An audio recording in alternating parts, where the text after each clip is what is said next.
साल 2024 का आखिरी सूर्य ग्रहण कब लगने जा रहा है, कौन से महीने में लगने जा रहा है और कितने बजे से स्टार्ट होगा, भारत में दिखाई देगा या नहीं देगा, इन सारी बातों को लेकर गर्भवती महिलाएं बहुत ज़्यादा टेंशन में, बहुत ज़्यादा चिंतित हैं कि आखिर उनको क्या करना चाहिए, क्या नहीं करना चाहिए।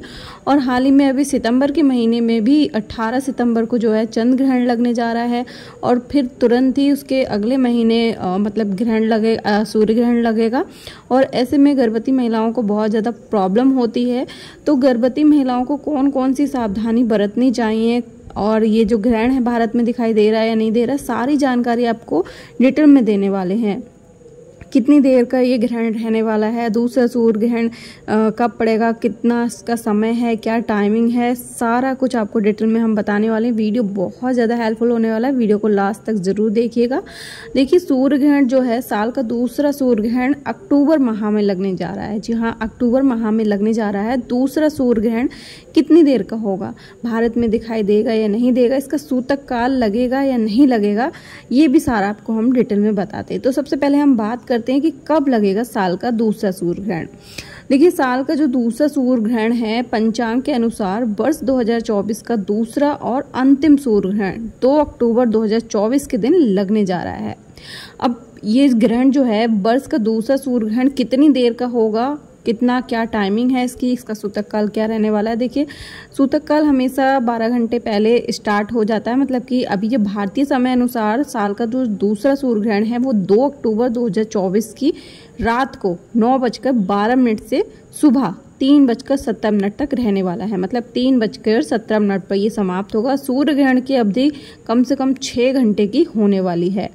और ये ग्रहण जो है कहाँ कहाँ दिखाई देने वाला है, अंटार्कटिक, फिजी, चिली, पेरू और ब्राज़ील, न्यूजीलैंड, अंटार्कटिका, प्रशांत महासागर, दक्षिणी अमेरिका जैसे इन देशों में दिखाई देने वाला है। ठीक है, और गर्भवती महिलाओं को क्या क्या सावधानी बरतनी होगी वो भी मैं अभी आपको आगे बताती हूँ। और कुछ जो है ये सूर्य ग्रहण जो है कैसा नज़र आएगा। साल का जो दूसरा सूर्य ग्रहण है वलयाकार रहेगा और इस अपने चरम पर सूर्य का 93% हिस्सा ढका रहेगा, जिसके कारण यह पृथ्वी से एक चमकदार कंगन की तरह दिखाई देने वाला है। तो सूर्य ग्रहण जो है आप देख सकते हैं, वो भी मतलब जो गर्भवती महिला हैं वो बिल्कुल भी ना देखे, जो और घर के मेंबर हैं वो देख सकते हैं चश्मा लगा के दूर से। बाकी गर्भवती महिलाओं को घर से बाहर बिल्कुल नहीं निकलना चाहिए सूर्य ग्रहण की जब सूर्य ग्रहण या फिर चंद्र ग्रहण लगता है, क्योंकि ये गर्भवती महिलाओं के लिए बिल्कुल भी सही नहीं होता, उनके होने वाले बच्चे के लिए सही नहीं होता, उन बच्चे पे इसका बहुत बुरा प्रभाव पड़ता है। तो गर्भवती महिलाओं को अब क्या क्या सावधानी बरतनी चाहिए इसके बारे में हम जानते हैं। देखिए, अगर आप गर्भवती हैं तो आपको सबसे पहला काम ये करना चाहिए कि आपको जब भी ग्रहण लगता है, ग्रहण का जो सूतक काल लगता है उस टाइम से ही आपको क्या करना है, चॉपिंग कटिंग का काम बिल्कुल भी नहीं करना होता है। और कई गर्भवती महिलाओं के मैसेज ये भी आ रहे हैं कि मैम क्या ग्रहण के दौरान अगर हम बाहर हैं, घर से बाहर मतलब हमें बाहर जाना है दवा वगैरह लेने, तो क्या हम जा सकते हैं। तो बिल्कुल भी नहीं, आप ग्रहण के दौरान घर से बाहर नहीं जाएंगी। आपको ग्रहण के दौरान घर पर ही रहना है, बल्कि खिड़की दरवाजे सब बंद करके अपने रूम में बैठना है। साथ ही साथ आपको क्या करना है कि जब ग्रहण स्टार्ट होता है उससे पहले ही आपको एक नारियल मंगा लेना है। मतलब एक दिन पहले मंगा सकते हैं आप, गेरू मंगा लीजिए। गेरू का पतला सा घोल बना के आप अपने पेट पे लेप लगा सकते हैं उसका। और साथ ही साथ आप काला धागा, जिसको हम टसर बोलते हैं, अगर वो मिल जाता है तो बहुत अच्छी बात है। अगर वो नहीं मिलता है तो आपके घर में कलावा होगा, वो अपनी लंबाई तक का आपको कट करवा लेना है अपने हस्बैंड से या किसी से भी, बट आपको खुद नहीं करना है। वो अपने रूम में रख लेना है। काला धागा हो तो बहुत अच्छा रहेगा, क्योंकि बच्चे को नज़र नहीं लगती है इससे। तो ये अपने रूम में रखना है। नारियल अपने पास रखना है, जो पानी वाला नारियल होता है।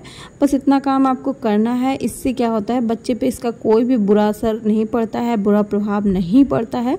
साथ ही साथ आपको अपने रूम में आराम से बैठना है, रेस्ट करना है, सोना बिल्कुल भी नहीं है। आप हो सके तो तब तक आप जग सकती हैं, फ़ोन वगैरह चला सकते हैं, टीवी देख सकते हैं, कोई दिक्कत नहीं है। खाना पीना नहीं खाना है आपको, ठीक है। पानी आप पी सकती हैं अगर आपको बहुत ज़्यादा प्यास लग रही है, वरना आप कोशिश करिए कि आपको कुछ भी खाना पीना ना हो। और साथ ही साथ जो भी अगर आप पानी पी रहे हैं तो उसमें ग्रहण शुरू होने से पहले तुलसी के पत्ते ज़रूर ऐड कर लीजिएगा। उसमें खाने पीने की जो भी चीज़ें उसमें तुलसी के पत्ते ज़रूर डालने चाहिए। साथ ही साथ आपको क्या करना चाहिए कि जब आप लेटती हैं तो आपको ध्यान रखना है एक चीज़ को कि जब भी आप लेट रही हैं तो आपको हाथों को पैरों को दबाना नहीं है बिल्कुल भी, पेट भी आपका बिल्कुल भी नहीं दबना चाहिए। आपको बिल्कुल सीधे लेटना है, हाथ पैरों को मोड़ के बिल्कुल भी नहीं लेटना है। इससे आपके बच्चे पे बुरा प्रभाव पड़ सकता है। हो सकता है कि आपका बच्चा अंदर से उसके भी हाथ पैर कान किसी तरह से दब जाएं, जिससे कि वो उसका जो सूर्य ग्रहण और चंद्र ग्रहण होता है उसका प्रभाव पड़ता है। तो फिर ऐसे में बच्चे को दिक्कत हो सकती है। जन्म से ही बच्चा जब पैदा होता है तो बहुत सारी प्रॉब्लम हो सकती हैं, कान दबा हो सकता है या फिर और कुछ भी प्रॉब्लम हो सकती है। इसलिए आप इतना बात को ध्यान रखना कि आपको अपने हाथ पैर को मोड़ के नहीं लेटना है, सीधे लेटना है। सीधे लेट के आप अपना फ़ोन को चला सकते हैं, टीवी देख सकते हैं, ठीक है। और साथ ही साथ आपको ना सिलाई उलाई का काम भी नहीं करना है कि आप सोचो कि चलो बैठे बैठे हम कुछ सिल लेते हैं या कुछ भी, ऐसा कोई भी नुकीली वस्तु आपको नहीं छूनी है। चॉपिंग कटिंग वगैरह खाना पीना कुछ नहीं करना है, बस रेस्ट करना है आपको। ये सारे काम जो है सूतक काल शुरू होने से पहले ही करना होता है। सूतक काल जब स्टार्ट हो जाता है, मतलब ग्रहण स्टार्ट हो रहा है, तो भी आपको ये सारी चीज़ें नहीं करनी है, ठीक है। उसके बाद देखिए, जब ग्रहण ख़त्म होता है तब आप घर की शुद्धिकरण कर सकती हैं, पूजा पाठ कर सकती हैं गंगा जल से शुद्धिकरण करके, और आप दान पुण्य कर सकती हैं। ग्रहण शुरू होता है तब आपको पूजा वूजा नहीं करनी है, मंदिर के कपाट भी बंद कर देना है, ठीक है। तो इतना काम आपको करना है। जब आप ग्रहण समाप्त हो जाता है तो नहा धो के आप जो वस्त्र पहने हैं वो आप चाहें तो किसी को दान कर सकते हैं, नहीं तो आप चाहें तो नए वस्त्र को दान कर सकती हैं। लेकिन वो वस्त्र आपको जो आप पहने हैं वो वस्त्र को आपको दोबारा नहीं पहनना है जब तक कि आपकी डिलीवरी नहीं हो जाती। जब आपकी डिलीवरी हो जाती है फिर आप उसको पहन सकते हैं, ठीक है। ग्रहण के दौरान जो आपने वस्त्र पहने हुए हैं उनको दोबारा चाहे ना पहने, या फिर आप किसी को दान भी कर सकते हैं। बाकी आपकी जितनी श्रद्धा हो उतना आप दान कर सकते हैं पंडित को। खाने पीने की चीज़ें हैं, पैसा है, जो भी अनाज वगैरह है, दालें हैं, जो भी आपकी श्रद्धा है वो आप उतना दे सकते हैं, ठीक है। बाकी देखिए, अब हम बात करते हैं कि जो साल का दूसरा सूर्य ग्रहण है वो भारत में दिखाई देगा या नहीं देगा। देखिए, भारतीय समय अनुसार साल का जो दूसरा सूर्य ग्रहण है वो रात को लग रहा है, ठीक है, जिसकी वजह से वो भारत में दिखाई नहीं देने वाला है, क्योंकि सूर्य ग्रहण जो है वो रात में लग रहा है। अगर दिन में लगता है तो वो दिखाई देता। इस साल का दूसरा सूर्य ग्रहण जो है वो भारत में नहीं नज़र आने वाला है, ऐसा क्योंकि ये रात के टाइम पे लग रहा है, ठीक है। तो इतना आपको ध्यान रखना है। लेकिन अब मैं एक चीज़ आपको इम्पॉर्टेंट बात बताती हूँ कि सूर्य ग्रहण अगर नज़र नहीं आ रहा है, चाहे वो रात हो चाहे दिन हो, बट आपको ये छोटी मोटी नियम पालन ज़रूर करना है अपने होने वाले बच्चे के लिए, क्योंकि कोई भी माँ अपने बच्चे के लिए कोई भी रिस्क नहीं ले सकती, ठीक है। आई होप कि ये वीडियो हेल्पफुल लगा होगा। वीडियो को आगे ज़रूर शेयर करें।